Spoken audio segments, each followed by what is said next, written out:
Good morning. As we go to the Chitas of today, we're holding the Chumash in Parshas Metzora, which is on Leviticus chapter 14, verse number 33. And God spoke to Moses and Aaron, saying, when you come to the land of Canaan, which I am giving to you as an inheritance. What I'm going to do is I'm going to put tzeras in the houses of the land of your possessions. They're going to get tzeras in the house itself. Rashi says, and I'll give, this is a good news for them that legions of tzeras will come upon the house, because the Amorites had hidden away treasures of gold inside the walls of the house the entire 40 years. When the Jewish people were coming to Israel, the Canaanites and the Amorites, 7 nations that were there, knew about that the Jews are coming to Israel, coming to the land of Canaan. So what they did was they hid all the gold in the walls of the house. So therefore, the Abishah says, I'm going to make legions in the house. You're going to have to take down the house, as it says in the pasuk. And a person that has the house will come, the Higel Kohen, will come to the Kohen, Lamer, telling him, that I saw such and such a legion in my house. Rashi says, even if it's total scholar who knows that it's definitely a legion, shall not make a statement using a decisive expression saying a legion has appeared to me, but something like a legion has appeared to me, out of respect to the Kohen who has to make the decision. The one who makes the decision is the Kohen, not the Jew, even if he's a great sage. He's not the one who makes the decision about this, the legion in the house. That was given to the Kohen as his prerogative. Mitziva HaKohen. So therefore the Kohen will command, Ufino Sabayis. He'll tell the person, listen, first of all, empty out the house. Before I come to see this legion, empty out everything in the house. Why? Because I don't. If I come and I say that it's impure, then everything in the house will become impure. So therefore, the best thing would be empty out your house. And then the kohen will come and see the house. She says, because since as long as the kohen has not yet become involved into the house, the law of uncleanliness does not apply to it. And therefore, let him empty out the house. For if they did not clear it out, and the kohen comes and sees the legion, the house will become quarantined, and everything inside will become unclean. Now, for what objects did the Torah have consideration? If it was upon vessel required immersion in a mikveh, then instead of having them remove it, let them immerse them. So what does it bother? Let them go to the mikveh. And they will come clean. And if it's upon food and drink, then instead of removing them, let them become unclean, and we'll eat them and drink them during his period. So what are we worried about? Anything that can become clean will become clean. Anything that's unclean, like food, he'll eat it while he's unclean. What's the big deal? And he can eat and drink them during his period. Hence, the Torah is considered only the earthware vessels. So we know that earthenware vessels from earthware cannot become, have to be broken. Earthware vessels, even in that time, those times, were the cheapest vessels that you can make. Earthenware vessels. And here the Torah was worried about the earthware vessels that a Jew has. Here we learn that the Torah chas among Yisrael, that the Torah cares about even a little bit an earthenware vessel that's not a very expensive vessel. The Torah cares about another person's money, and even if it's not expensive, the Torah cares about it. And we should learn from that we should care about even the most simple things in the world. The Kohen, verse 37, the Kohen will see the nega. He comes to the house and he sees, behold, you know what? Actually, there's a nega in the house. Shakruka said akaris. It's like a dark green, some kind of a mold. Mold is usually black. This is a dark green mold. I had done Dennis, so it's a red mold. Marem shafim nakir, and the stain appears deep in the world, deeper than the wall. Rashi says sunken. It looks like it's sunken into the wall.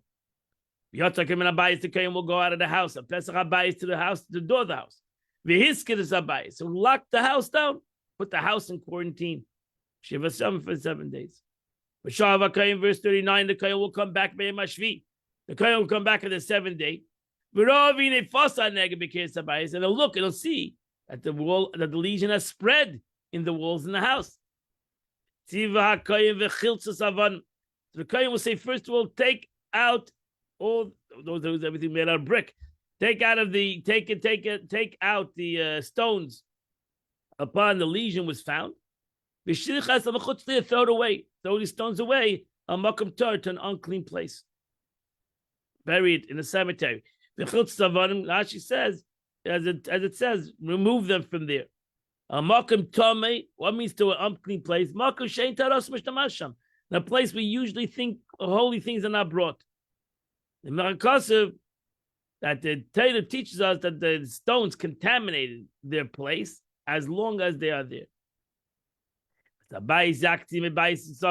And he shall scrape out the house from inside. And all those around, those shall pour out the mortar, the dust from what they scraped outside the city, to an unclean place. Ash's yaktia is the concept of scraping, I can believe. Not the spelling of okay. Saviv mipnim, inside. Saviv means around the lesion, wherever the lesion was. In the Medrash, it is thus expounded, namely, to scrape out the plaster surrounding the afflicted stones. Hiktsu, Rashi says, the expression denoting edge. Verse 42. And then he should take other stones. He should bring it back. He should re-plaster, re-cemented the house. And re-plaster the house. But Tachatz Abayis should plaster the house. Now he goes to waving Yashar Nega. If the legion returns, and it spread in the house, if they already took away those stones, if he scraped already around the lesion, if they already plastered it. So he saw that everything has returned. The dagger has returned. Again, Rashi says, Hiktseis is an expression of having been done. The passive, it's also that's been plastered. Hiktseis is like in the past. Yashar Nega, Rashi says, Yashar Nega, one might think that a return on that same day, it would be deemed unclean. If it states, the Kohen shall return. Same term, our expression. Namely, and if the lesion returns, im yashar, just as the return of the Kohen mentioned there is at the end of the week, so to return the lesion mentioned here is at the end of the week. Verse 44. And the Kohen will come back at the end of the week. And he saw he saw that the lesion has a spread by bias in the house. Tzeras mameres, this is a tzeras mameres, malignant tzeras babayis tamei, who it is tamei. I have a long Rashi here. Rashi says from here one might think that a recurrent lesion in a house can be deemed unclean only if it spreads, because it says it spreads. However, the term tzeras mameres, malignant tzeras, is mentioned in reference to the houses. And tzeras mameres is mentioned in reference to garments. So you have 2 times its expression of tzeras mameres, a malignant. Through Gzeda Shava, we derived that just like over there in the case of a garment, a recurrent lesion is deemed unclean even if it's not spread. So too in the case of the houses, a recurrent lesion is deemed unclean even if it did not spread. If so, why does the Torah say over here if the lesion has spread? In answer to this question, Rashi explains that the verse here should be understood in the order in which they are written. Should not be understood in order it's written. Rather, they should be read in a different order. because this is not the place for this verse. The first section of this verse, namely that the kohen shall come and look at it. Now, if the lesion in the house had spread, is to be understood by the inserting it elsewhere within this verse, these verses, as follows. He shall demolish the house. That's verse 45. Should be understood that it's written after and if the legion returns, skipping over the first section of the verse 44, and then reinstating this first section in our verse. And the kohen shall come and look, and the legion in the house has spread. Thus, when our verse says the kohen looks at the legion, the phrase "if the legion has spread" comes to teach us only about a legion which remains in the same during the first week of quarantine. But when he came at the end of the second week of quarantine, he found that it spread. In the earlier verse, the Torah does not explicitly tell us about a case where the legion remaining in the same appearance after the first week of quarantine.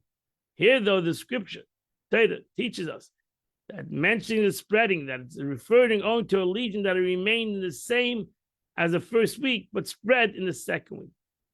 What shall he do? I may think that he should demolish it, as written immediately following it. He should demolish the house, verse 45. Torah therefore says that the kohen shall return, and here the kohen shall come. Just like in the case of returning, the kohen returns after 1 week, and the legion had spread.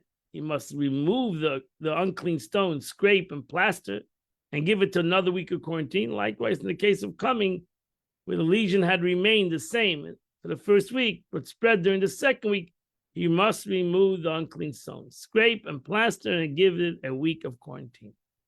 And if it recurs again, he must demolish the entire house. If it does not occur again, however, it's clean. And that's how the Rashi learns all these psukim. You basically have to mix the psukim between one and the other. We'll continue. Verse 45, and Nasat says Habayis, and he shall demolish the house, as Havan of its stones, Ves Eitzav and its wood, Ves Kol Afar Habayis, and everything that's in all the earth in the house. Ve'Heitzam Chutz Lihi, takes the entire house, all the bricks and the stones of the house. Al Makam Teh, to bury the house, all the stones and the bricks of the house. Anybody who comes into this house, the days that it was quarantined, Yitma the Erev becomes impure. Now she says, however, not someone entering the house during the days which is scrapes of the legion, in which time the house does not defile those who entered in, until quarantine begins. But if so, one might think that a legion is pronounced definitely unclean, and the house is slated to be demolished. If the owner disregards the order to demolish the house, but instead removes the unclean stone and scrapes off the legion, this case also excluded, Scripture, the Torah says, during the days, which is seemingly superfluous, all comes to include this case, that since the house is unclean and must be demolished, if a house is unclean, is not the kohen announces it is unclean, it has to, anybody who walked into the house becomes impure. How long does it become impure? Torah says until the evening. He has to go to the mikveh, and it becomes impure until the evening. She says, since no mention of immersing garments is made here, Torah teaches us the one who enters the house does not defile his garments. One might think that even if he remains in the house for a time, a length of time that it takes somebody to eat an average meal, which is a half a loaf, that his garments would also remain undefiled. Therefore, Torah tells us one who eats, next verse, one who eats in the house shall immerse his garments. So if you just walk in the house and go out, but if you sat down to eat, we know that only this one who eats that his garments become. How do we know if someone lies down in the house that the garments unclean? Therefore, the Torah says, whoever lies down in the house shall immerse his garments. I only know that this applies to someone who either eats and lies down. How do we know the law applies to someone who does not eat or lie down in the house? Therefore, the Torah shall immerse twice. The repetition of this expression includes the case where a person merely stayed in the house and for a period that he could eat a meal, that his garments become unclean? If so, why are eating and lying down mentioned? To give the measurement of time that it takes to eat a half a loaf and the one who lies down, only someone who lies down in the house for that period does the garments become unclean. And that's an halacha you learn, the achilas pras, how long it takes to eat a half a loaf of bread. Sheikh Abai, somebody who sleeps in the house, lays down in the house. Yichab is begadim. As we just learned in Nashi, he has to wash his clothes. Somebody eats in the house. Yichab is begadim, he has to wash his garments. Not only he has to go to the mikveh, but he has to put his garments in the mikveh. But if the kohen comes and he sees that the nega has not spread, Abayis in the house, if he had plastered the house, the kohen will say this house is not tamei, because the legion has healed. At the end of the second week, this comes to teach us about a lesion that has remained the same throughout both the first and second week of quarantine. And what should be done to it? One might think it should be announced clean. That's apparent from the plain meaning of the verse, which continues, the kohen shall pronounce the house clean. If a Torah concludes the verse because the lesion has healed. God says, I deem clean only the lesion that is healed. And healed means that only the house which has been scraped and plastered, that the lesion did not occur, but this house, which a lesion has neither spirit or spread, requires removal of the unclean stone, scraping and plastering in the third week of the quarantine. Thus, the following, that's what the next thing, the following is how our verses are understood. But if the kohen comes again at the end of the second week of the quarantine, and behold, the lesion not spread, he must plaster it. And there's no plastering without removing the unclean stones and scraping. And after the house is in plastered, the kohen shall pronounce the house clean. That's why, in essence, that even though the lesion has not spread, you have to get rid of the place of the lesion, where the lesion is. Verse 49, and then you have to richly clean the house. You have to bring 2 birds.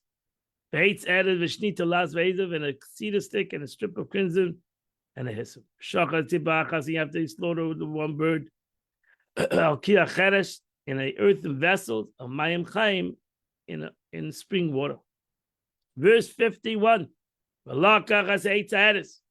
you have to take the cedar stick as a izav and the hyssop as a shnei talas and the strips of crimson. As a tzipar achai, and you take it together with the live bird. But tava badam, as a tzipar badam, a tzipar shchut, you dip all these things into the blood of the shechted bird, but mayim chaim, and in the water. V'hiz alabai shavapam, and you should sprinkle the house for 7 times. V'chitas abayis, v'dam atzipar, dam atzipar b'mayim, and then you should clean the house with the blood of the bird. And with the live bird, and with the cedar wood, with the hyssop, with the crimsons. Verse 53. He then send away the live bird to the city. He let him fly into the field. And I'll bring purity to the house. I'll bring forgiveness to the house with tahar, and the house will become pure. That completes the Chumash for today. We now go to the Tanya today. We're holding still in chapter 40 of Tanya. And the Alter Rebbe is explaining to us the concept of the world's Tzilas, Bri, Tzira, Asiya, how the learning of Torah connects to each world separately. The Rebbe previously compared to love and fear of God to the wings of a bird. The wings are not the essential part of the bird, but merely serve it, enable it to fly. That's the concept of the connection. Love and fear merely serve the mitzvahs, which are an essential object. That's the most important thing, is the mitzvah, the physical mitzvah. By elevating them to the level, to the union affected by them, can be revealed. That's what Ava does. My love and fear of God brings about the concept that it connects it to the spiritual world. He now raises a question that love and fear of God are themselves enumerated among the 630 commandments. There's a mitzvah to love God. Why then are they assigned at a secondary status? The chayda, love itself is a mitzvah. It's like any other mitzvah. So why the mitzvah, he said, is the body of it. The love and fear is the wings. Love and fear is a mitzvah itself. So the Alter Rebbe explains, even though fear of God and love of God is one of the 613 commandments, Torah tells you shall love God. Nevertheless, they're only as wings for other mitzvahs. Why? Because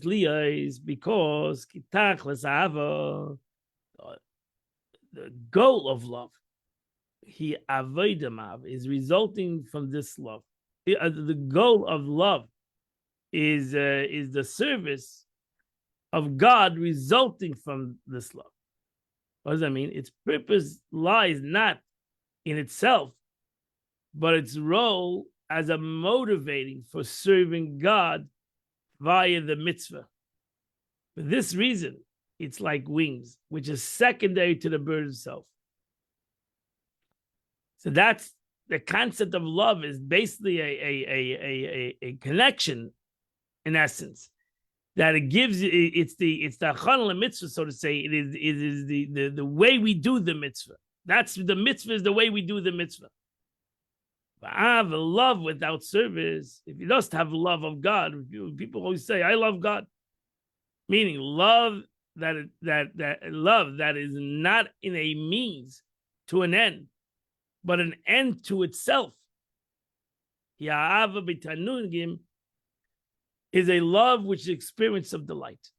So that's the real Ava. The Saneg Lavaya, a supremely high level of love, which one delights in godliness.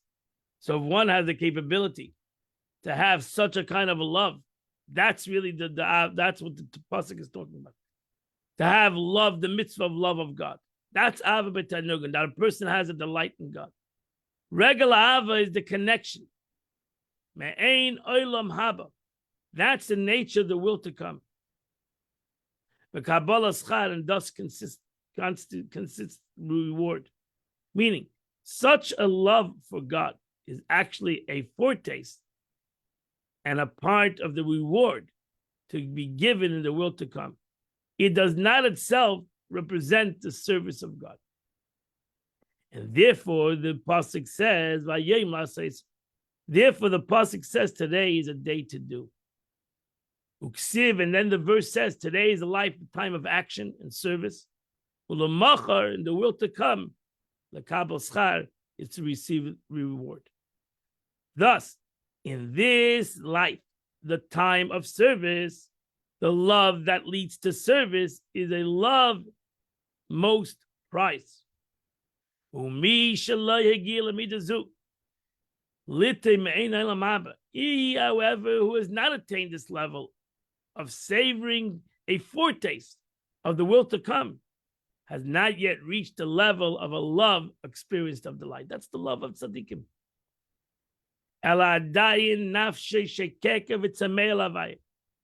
But whose soul yet yearns and thirsts for God and goes out to him all day long. And he does not quench his thirst for godliness. With the water of Torah that's in front of him. Such a person is comparable to a man who stands in the water and he cries for water. Standing in the water and he cries for water. Mayim lishtais, water to drink. As the prophet said, woe of all of you who thirst go out for water, in which our sages comment the water refers to Torah. So surely the prophet is not addressing, as simple meaning of the words would indicate, one who thirsts for Torah. For such a person will surely quench his thirst to Torah without the prophet saying it. Clearly, then these words are addressed to one who thirsts for God. And the prophet tells him that he must quench this thirst of this love by studying and participating and practicing the Torah. And the Alter Rebbe's words, if he should take the moving for the simplicity of the words, with the Navi said, the verse is incomprehensible.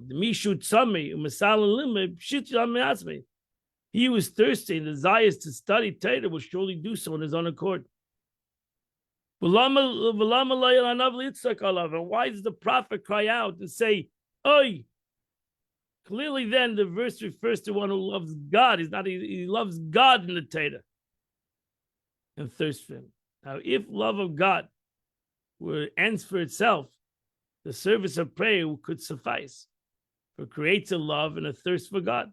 But because the purpose of the love is that it leads to one to serve God, the prophet exhorts us not to rest and content with the love itself, but to the study of Torah, and thereby quenching the thirst for godliness and to realize the purpose of the love. So it's not that we love God. It's that our love brings us to something. You have a thirst, then go to the water. You love God. You say you love the Eibishter. You say you love God, then do something about it. Because love is only a preparation for something else. If a person that says, I love God, without bringing it to something, then it shows that something is missing in his love. Love is a concept of connection. And therefore, love, even though love is a mitzvah, and it is a mitzvah, but that's the reward of that ultimate love. That love is the mitzvah. That love is the concept that we receive, the aspect of love of Hashem, Ava B'Tanugim. But in a simple way, the concept of love of God is that I love God and therefore I do what is right. I love God and therefore I learn Torah. So love is the preparation. It's the medicine. It's the food.